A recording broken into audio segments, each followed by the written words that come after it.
Welcome back everyone to another tutorial for the Riders Republic game.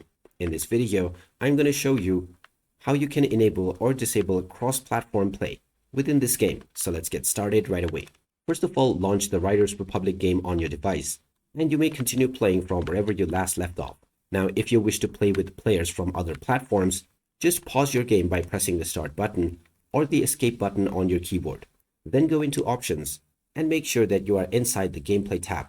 Inside this tab, scroll down until you reach the opponent section. Here you can find the crossplay feature. If this is set to off, then you will only be competing against other players that are playing on the same platform. So if you're playing on PC, then you will only be playing against other PC players. If you change this option to on, then you will also be competing with players from other platforms like the PlayStation and Xbox. Based on your desire, just make your selection, and then you can go back, which will automatically save your changes. And now you may continue to play your game with your chosen opponent types. So there you have it. That is how easy it is to enable or disable cross-platform play on the Riders Republic game. If you find this video helpful, make sure to hit that like button and subscribe for more helpful tips and tutorials. Thanks for watching, and I will see you again in the next one.